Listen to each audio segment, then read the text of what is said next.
Bagaimana kalau orang tua yang seharusnya memberi kehangatan, tapi justru menggores luka di hati? Dan bagaimana kalau luka itu kemudian kita bawa tanpa sadar ke dalam diri kita sendiri?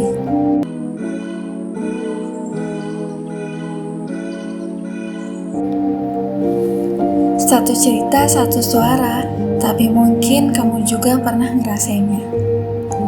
Hai semuanya teman-teman, selamat datang kembali di audio kehidupan. Suara kecil dari hidup yang sering kita pendam. Dan ini pasti suara yang mungkin juga kamu rasakan. Untuk episode kali ini, aku ingin ngajak kamu bicara sebentar dengan duduk yang tenang dan mendengarkan sebuah pertanyaan yang mungkin pernah mampir di kepalamu. Pertanyaan yang menusuk, membingungkan, dan bahkan kadang bikin kita takut. Pertanyaan itu adalah, apakah aku akan jadi toksik seperti orang tuaku? Kita semua tahu orang tua adalah rumah pertama kita, rumah pertama bagi anak-anaknya. Mereka adalah cermin pertama yang kita lihat. Tapi bagaimana kalau cermin itu retak? Bagaimana kalau orang tua yang seharusnya memberi kehangatan, tapi justru menggores luka di hati? Dan bagaimana kalau luka itu kemudian kita bawa tanpa sadar ke dalam diri kita sendiri? Jadi sekarang mari kita bicara pelan-pelan dan sesantai itu ya, tentang toxic parents, tentang luka yang diwariskan, dan tentang harapan bahwa luka itu tidak harus menjelma menjadi toxic me. Kita mulai dulu dari pengakuan yang paling sederhana ya teman. Tidak semua orang tua sempurna. Begitupun dengan anak. Tidak semua anak bisa sempurna dan bisa paham. Ada orang tua yang kasar dengan kata-kata. Ada yang manipulatif dengan kasih sayangnya. Ada yang menuntut berlebihan. Ada yang terlalu mengontrol, atau justru sebaliknya, sama sekali tidak hadir. Mungkin kamu pernah merasakan setiap kali melakukan sesuatu selalu salah di mata mereka. Mungkin kamu pernah mendengar kalimat, "Kenapa sih gak bisa kayaknya anak si A?" Atau kalau kamu gagal, itu salahmu sendiri. Emangnya lupa yang mama ajarin? Kalimat-kalimat seperti itu racun kecil, lama-lama menumpuk dan tanpa sadar kita mulai meragukan diri sendiri. Masalahnya, racun itu tidak hanya berhenti di masa kecil. Ia menempel, ia menular. Pernahkah kamu mendapati dirimu marah dengan cara yang sama seperti orang tuamu dulu? Coba jawab itu di hatimu. Untuk aku, ya pernah. Atau tanpa sadar menuntut orang lain dengan standar yang mustahil. Persis seperti dulu kamu dituntut. Mungkin kamu juga jadi terlalu sensitif, atau sebaliknya, kamu menjadi terlalu keras pada orang lain, dan bahkan kepada dirimu sendiri. Mungkin kamu takut ditinggalkan, atau justru sulit percaya sama siapapun. Itu momen ketika kita bertanya, apakah aku sedang berubah jadi orang tua yang dulu kulawan itu? Dan pertanyaan itu sangat menakutkan. Ada sebuah istilah, intergenerational trauma. Trauma yang diwariskan lintas generasi. Luka yang tidak disembuhkan, berpindah dari orang tua ke anaknya, lalu dari anak ke cucu. Bayangkan, seperti rantai panjang kan? Salah satu mata rantai terikat ke mata rantai berikutnya. Kalau tidak ada yang memutus, rantai itu akan terus berjalan. Itulah kenapa sering kita dengar, anak yang dipukul bisa tumbuh jadi orang tua yang memukul. Anak yang dipaksa untuk sempurna bisa tumbuh jadi orang dewasa yang menolak dirinya sendiri. Tapi rantai itu tidak abadi, guys. Selalu ada ruang untuk memutusnya. Langkah pertamanya adalah berani memberi nama pada luka. Mengakui bahwa iya, aku tumbuh bersama orang tua yang toksik. Mengakui bukan berarti membenci. Mengakui bukan berarti membenci. Tapi mengakui berarti kita berani melihat kenyataan itu. Dan walaupun sepahit itu. Karena selama kita berpura-pura untuk baik-baik aja, racun itu tetap hidup, guys. Tetap hadir dan menempel di ingatan kita.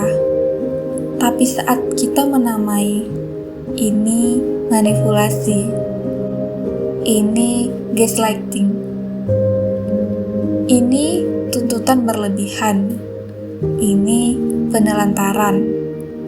Saat itu kita mulai bisa berdiri sendiri, sedikit lebih jauh dari racunnya. Kita mulai sadar bahwa ini yang sudah terjadi bukan salahku. Aku hanya anak kecil waktu itu. Setelah sadar, pertanyaan yang selanjutnya adalah, kamu mau apa? Mau apa? Apakah kita akan mengulang pola yang sama? Atau berani memilih pola yang baru? Yang tentunya lebih baik. Memilih pola baru artinya sulit, karena artinya kita belajar sesuatu yang tidak pernah kita dapatkan dari rumah sebelumnya. Waktu dulu kita tidak pernah diajari bagaimana cara memeluk. Sekarang kita harus belajar sendiri bagaimana caranya. Kalau dulu kita hanya kenal marah, sekarang kita harus belajar bahasa sabar. Meski kata itu begitu asing, tapi justru disitulah letak kekuatannya, bahwa kita bisa memilih. Ada istilah reparenting, yaitu mengasuh diri sendiri. Karena kalau dulu orang tua tidak bisa memberi kita rasa aman, sekarang kitalah yang harus memberi itu untuk diri kita sendiri. Mungkin dengan kalimat sederhana seperti aku bangga dengan diriku, atau diriku udah cukup, atau diriku sudah sangat cukup. Hal kecil seperti itu bisa jadi obat tahu, obat yang kita sematkan untuk luka lama.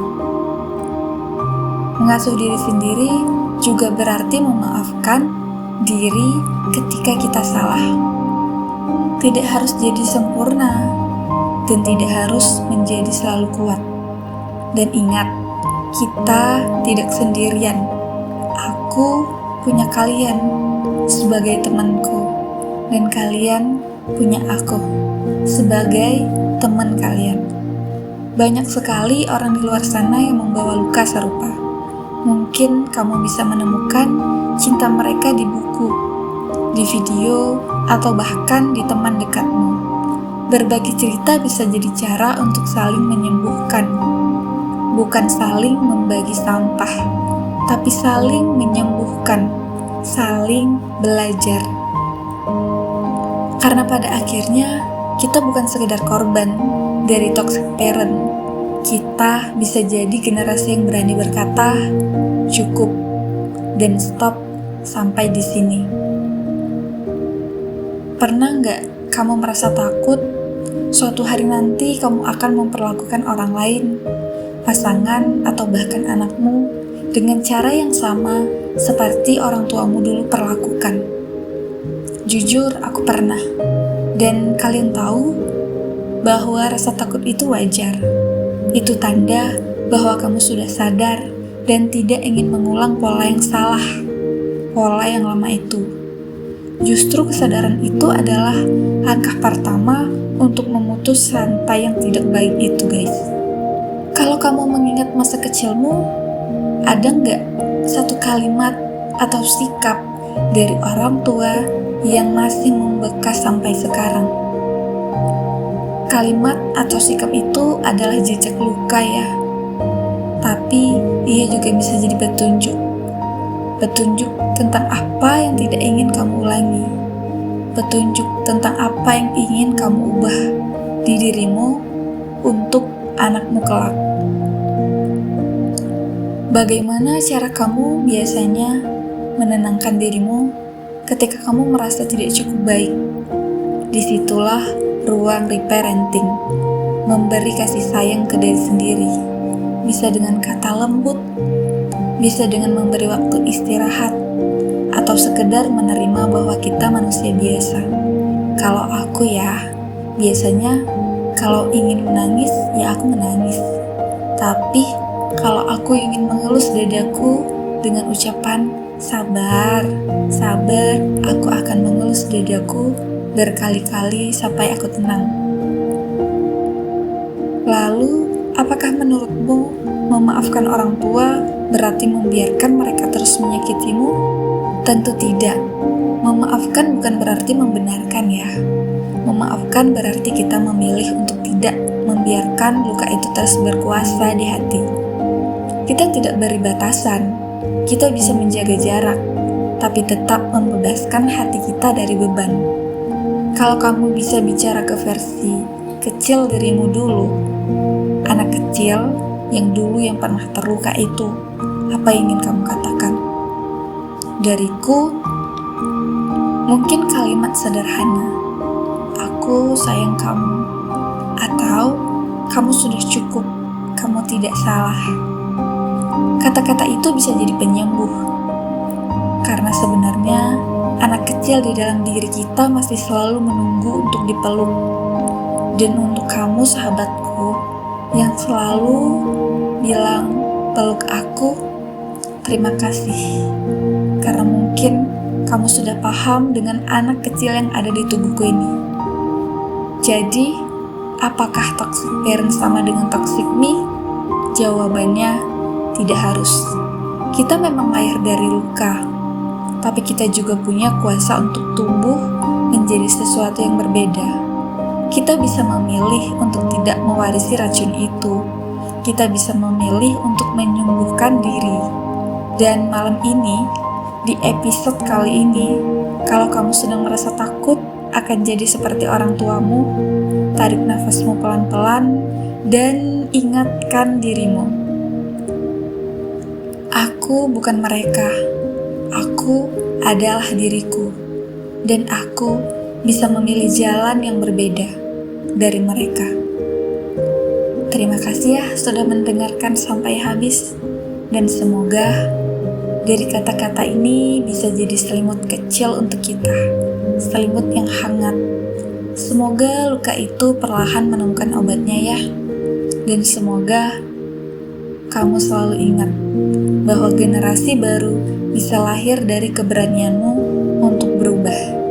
Untuk kamu, sehat selalu ya.